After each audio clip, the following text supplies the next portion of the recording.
Ooh, the Wiz is on, and they are at the Wizard of Oz. Look at all that green. Hey, this is MichelleSpiva, your practical priestess of wisdom, and I want to welcome you to today's podcast of Wisdom Smack. Mwah! So, join me on the flip as we get into talking about how to be a classy standard instead of a fleeting trend. This one's going to be good. I'll see you on the flip.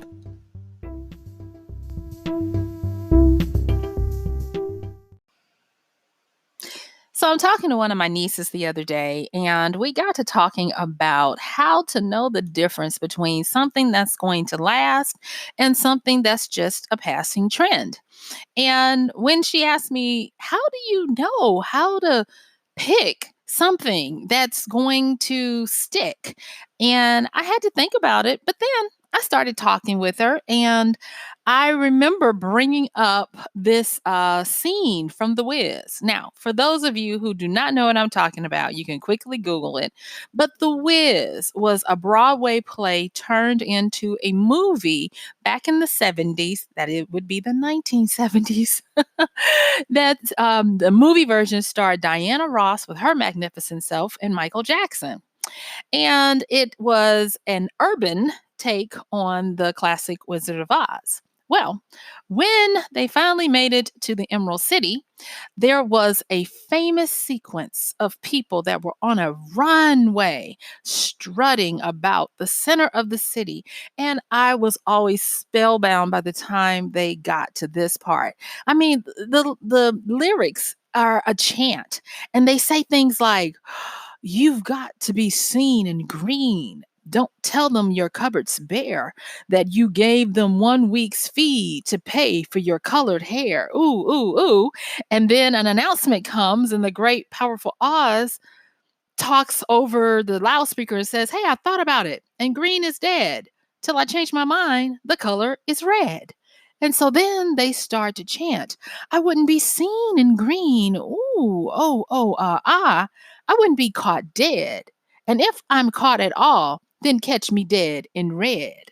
And it went on, and then they changed. So they start, when you get there, you start in green, then it goes to red, and then it goes to yellow. And it was just a beautiful arrangement, but it actually had a lot of subtext under it, where it talked about how we as humans are made of energy, and that energy is always moving into and out of form, neither being created nor destroyed, but that our true purpose is to always be changing. But also that we are concerned with how others see us, because in this Wiz situation, they had this walking camera that would go around and look at the people strutting in their different colors.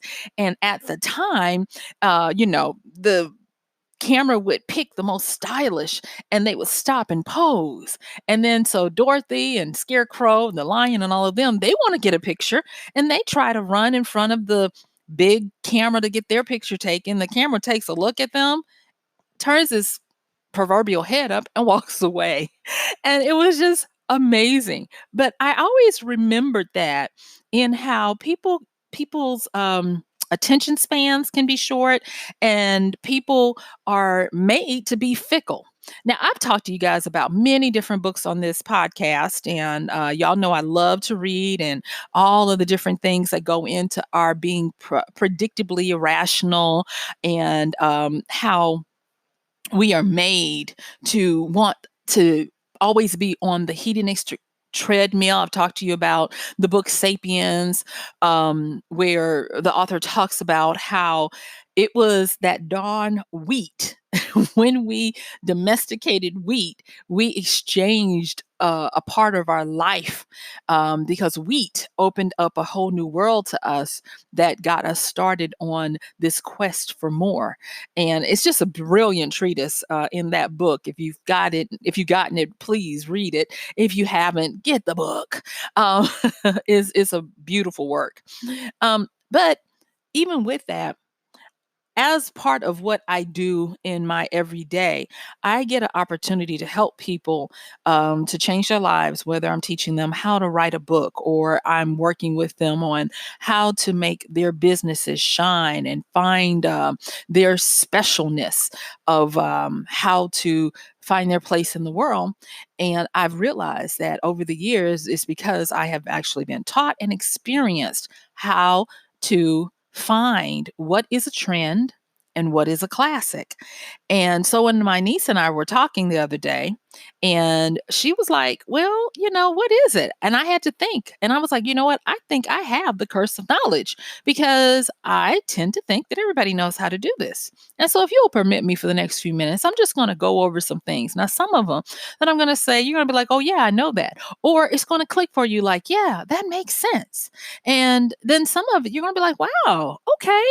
But I'm going to tell you how I'm going to approach this is my goal is when you get through with today's podcast that you'll have a few more wisdoms in your backpack, if you will, to be able to know when you are looking at something that's going to be a trend and when you are looking at something that's going to stick around and how to better your odds at picking the right things. And hey, you may even make it where you're able to make yourself uh, a classic standard instead of a trend. Okay.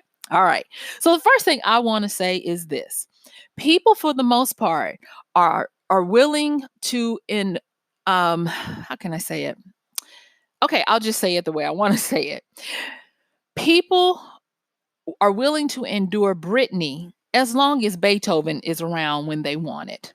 And what that really means is that in the everyday life of what we do in our popular sectors, we want quick, easy, simple, digestible, and highly consumable. What that means is we want things that are going to pique our interest for a moment, to distract us, to entertain us, but we don't want to have a long engagement with it. And so that is why we have popular music. That is why we have television shows that go in and out of trend. And thus, you can have something that's really hot this year, and 2 years later, it gets canceled. And that is just the way of the world of how we are made. And so I want to set a baseline for what it means to be a trend and what it means to be a classic standard. All right. So, with a trend is something, like I've said before, it's going to normally be in the popular range. It's going to be something that does not require a lot of investment of time, brain power, learning curve, or any of that stuff. And it is there to help people get a quick pop of entertainment, of amusement, or whatever. It is going to be something normally that will even be viral.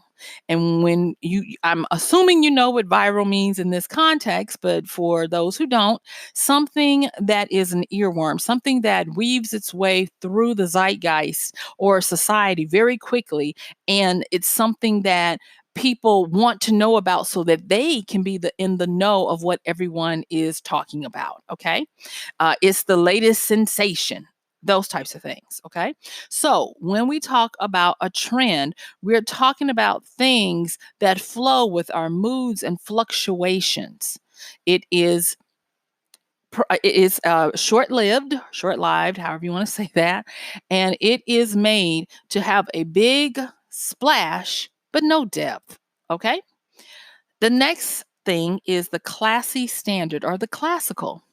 And with this, the standard is something that has withstood the test of time. It is something that has been cared for, remembered, honored, and cherished, or even revered. It is something that, even though it may have been made to be a trend, it has defied the trendiness by becoming timeless and ageless and is able to withstand scrutiny when observed. All right. So now that I've given you that understanding, let's get into the nitty gritty of it. Okay. So going back to The Wiz, why did I talk about The Wiz at the beginning? Well, first of all, it's one of my childhood pop favorites. And at the time, it was very trendy. Well, let me go back and make sure, because by the time I saw it, it had been around for a while. So by the time I saw the Wiz as a kid, it had transformed itself from a trend to a classic standard in the urban America that I grew up in. So it started off as a Broadway play, and then it got a movie, and it became a big deal in my neck of the woods, my society, the people that I know. That and The Color Purple. I'll just be honest with you, and I looked at it because I saw it, like I said, many years later as an adult, and it still got me. And I was like, oh, wow, this is just amazing. Now, I'm not going to even talk about all the brilliant costuming and creativity of how it took Dorothy's travels and put them in an urban, world. Like, for instance, the Yellow Brick Road is at the time, it was a ghetto playground that led to the subway station in New York. I mean, it was just amazing, all of the things that were there. But if you're going underneath it, then you start to see that it had the makings of a classic all along. And because of that, it had a lot of subtext, a lot of um, depth to it. It is almost like code for a message to the people that it resonated with. And that's one of the things that I was trying to convey to my niece when I was talking with her. And so I told her this part. When she wanted to identify a standard versus a trend, the first thing I wanted to deal with was her understanding of planting and gardening. And so I talked to her in terms of a perennial versus an annual. And when I talked about how a classic is not made to always be popular. It's made to withstand the seasons like a perennial would. So, like a perennial, it can thrive very well in whatever season that it's made to thrive in. But it also is able to be dormant where it doesn't die. And that when its season comes back around, it's flourishing. It can also be part of the evergreen family. And we talked about that. And then I talked to her a little bit about the annuals. I'm like, that's why you have to plant them every year. They're only made for that season. And if you want them, you got to go get them again. And it clicked for her. But I went on and just really kind of made sure, I wanted to make sure that she would understand how to find this for herself. And so by coming up with this is the wisdom smack that we started to get. And that was that when you have a classic, it's something about them. They start to get word of mouth of authority, and people start to attest to their quality. They maintain this balance between being original and timeless, as well as new to new people who discover them. Um, they always seem to have the right amount at the right time. And even if their makers, creators, or those that manage the classic tweak it still retains its originality, even in its newness. And the thing about a classic, it always has great timing because it lives outside of time. Whereas for a trend, like I said before, a trend is going to have a virality to it where it explodes with a pop. And the biggest factor about it is that it's new. It is a pattern interruption. It's a entertaining um it's an entertaining disruption of what your normal life is. It's an interrupt. It's a, hey, look at me for a second. You know, my sister, whose children are all grown now, she was fussing the other day, and she was like, "Why do I have that baby shark in my head?" She said, "I heard somebody playing it in a car in a parking lot when I was pulling up, and now it's in my head. I don't have babies. What is going on?" And I just laughed because the next thing I learned when I was, determined that I was going to get the wisdom smack so that I could help my niece understand it more was this. When it comes to trends, what you're going to always tend to see is repetition. So let's go back to our Britney. And when I say Britney, I'm not necessarily just talking about Britney Spears, I'm talking about pop music. The more repetitive a song is, or the simpler the lyrics are, where they repeat themselves, the more propensity they have to go to be a success. Trendy things are made so that the most people can grab onto them and understand them as fast as possible. And so when people talk about songs, the biggest songs are not necessarily the songs sang by the most outstanding musicians or singers. They are the songs that are conveyed in a key and a note that the average person can sing along. And they have verses that are very catchy and hooks that become these quotables. And so that is what helps them to succeed, because when you have a trend, you want it to be viral, you want it to have a big factor of newness, and you want something catchy. And that means that a lot of times when you are looking at trends, you're going to see that they have a lot of repetition, a lot of simplicity. They don't call for you to have a high understanding of anything beyond just being able to experience them for what they are. Okay. So now that I've said that, um, the next thing is when we're looking at a classic versus a trend, we want to take away and strip away all the stuff of what they are and just deal with this whole thing of and when I say a classic, I'm using that interchangeably with a classic and a standard. And so with a classic, let me just stay on that one for a moment. As I've said before, not only are they timeless and ageless, but there is usually a census of people, organizations, or many generations who swear by them. And whether it be, and there's a book that I'm going to mention. It's called Perennial Bestseller, and it talks about what makes books, become ageless. But I recommend it because he does a great treatise on some of the standard companies out there. Like he talks about Zildjian, the symbols musical symbols company. And he talks about a few others. And so I like the way he does it because he does a really good job of dissecting what makes something perennial. So I'll make sure I put that in the show notes. But going back to what I'm saying, it's ageless, it's timeless. And not only that, it is created to withstand the test of time. It is always ready to be compared, investigated, and scrutinized. And it's made to be able to succeed and win under that scrutiny. You see, classics, they're not created to bring big attention to themselves. They usually have a slow burn when they're first introduced. They usually have a groundswell. Think about the show Firefly.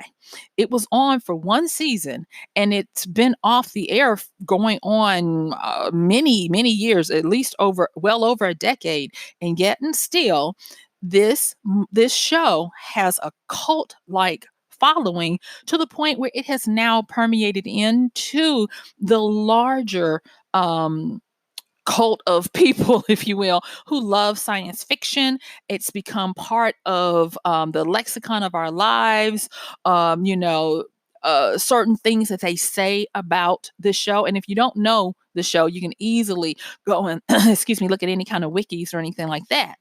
And it obeyed those rules, even though it was made to be something trendy and, being that it was made to be a television show.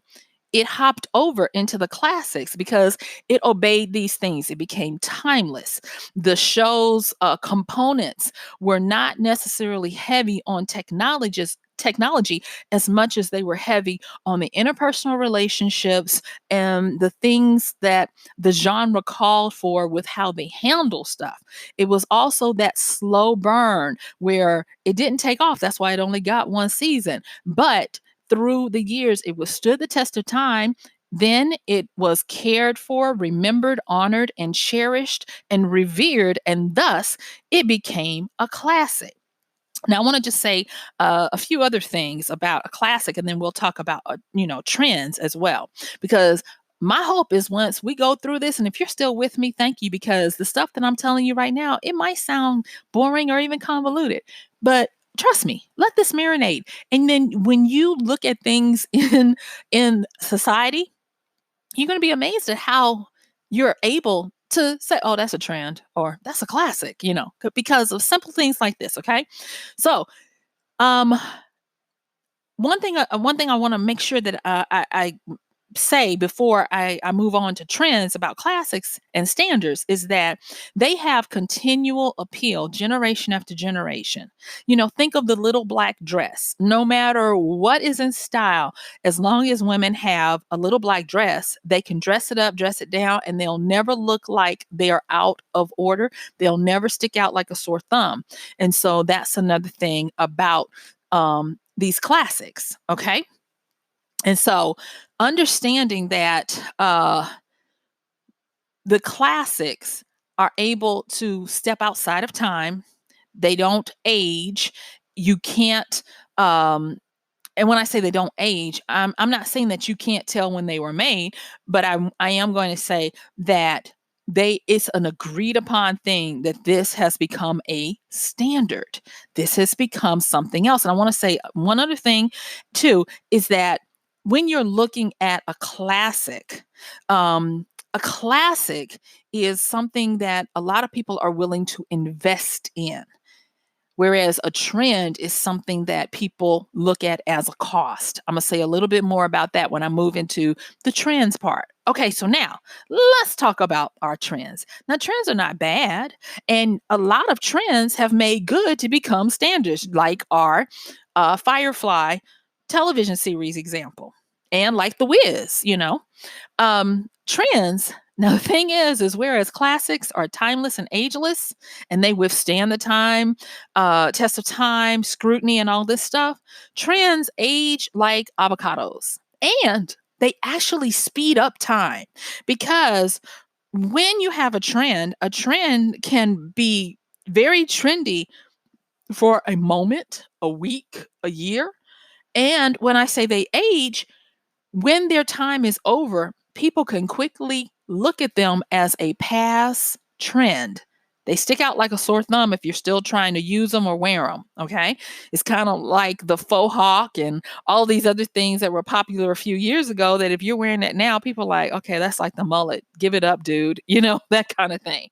So not only do they age like avocados or sour milk, they speed up time and they exploit quality and in investment when they are more so made for quantity and cost. And what I mean by that is classics and standards denote quality because they have to.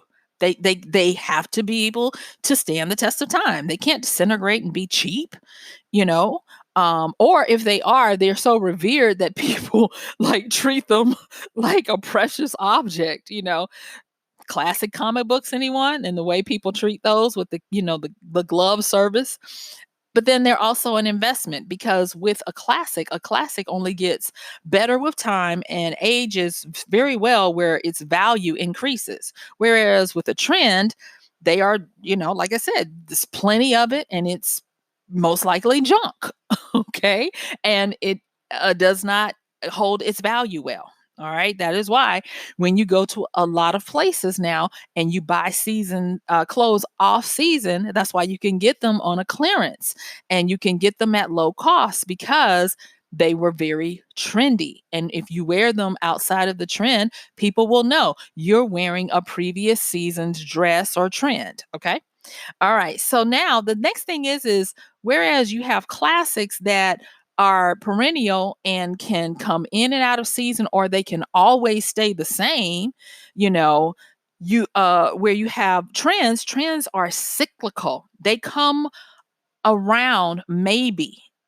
And so they're cyclical. So people might bring back a platform shoe, But the thing is when they bring it back, it's going to have a tweak to it. It's not going to be the exact same thing. It's going to be an update on that trend. So even though they can be cyclical and they can come back around in rotation, they never come back exactly as they were, whereas a classic will. All right. And then the next thing is, and I know I'm giving y'all a lot of stuff, but trust me, this stuff is good. And I mean, I'm just gonna tell you, you could take a lot of this stuff and help a lot of marketing, people with marketing and stuff too. But anyway, I digress. All right. But they never stay around for long. We're talking about trends. And they're made to appease on a short attention span and with people with fleeting interest. Okay. They are made to be consumables and to move on. All right. So I've given you this stuff about how to find be or denote a standard classy something versus a fleeting trend. In my last few moments, I want to talk a little bit about how you can make sure that your identity or what you offer or how you are, you become a standard instead of a trend. Now, I'm not going to say all the stuff, but I remember when I was having my conversation with my niece, who is an adult, we were talking about how it is that some eligible people are considered trends and others are considered, as she called them, keepers. And I thought that was quite funny. And I said, you know what? When I do my podcast, I'll make sure I put this part in here. So this is what I want to say about that. How do you make yourself a standard instead of a trend? Well, the first thing is we're going to make it where you hold a lot of the markers of a classic. First of all, you want to have a great reputation because classics rely on word of mouth and thus they rely on having a reputation that is staying power and that a lot of people revere. And so, what is the first thing people do now when they meet you? They get online and they vet you by Googling you, social mediaing you, and all that kind of stuff. So, if you want to come off as a stick around, great investment standard, especially if you're in the dating pool, you want to make sure that first and foremost, you do some reputation management and make sure that under scrutiny, you can hold up. So if you've got stuff out there that is questionable, you need to get rid of it, scrub it, or whatever, because that is going to sure enough put you in the trend status. The next thing is to understand that you are not necessarily looking for the big splash all the time. You want to be something that gets better, like fine wine and cheese, takes time, meaning that you have some depth to you, that people can't surmise who you are by doing a 10-minute Google search. You have subtext to you, you have layers and complexities and all of those things. And the next thing is you want to make sure that you can outlast the moods, fluctuations, and temperaments of people who are vetting you to see if you are worth having a relationship or a friendship with.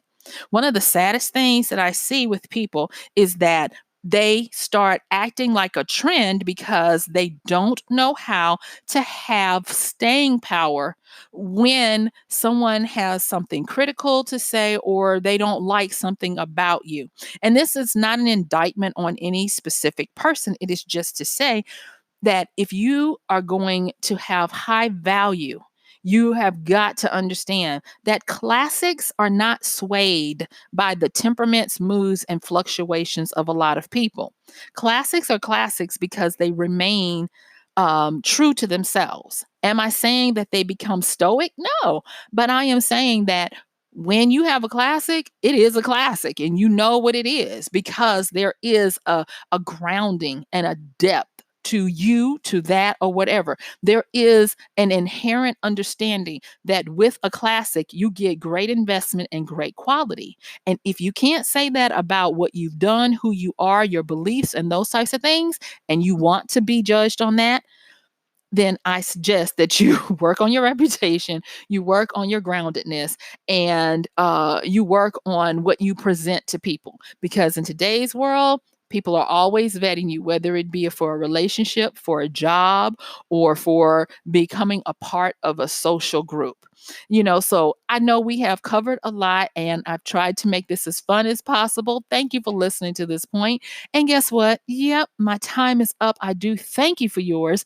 This has been Michelle Spiva, your practical priestess of wisdom, with another podcast of Wisdom Smack. Mwah!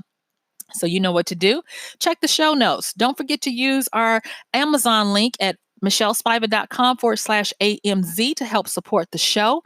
And thank you for listening. And you know what? I'm going to see you tomorrow. Bye.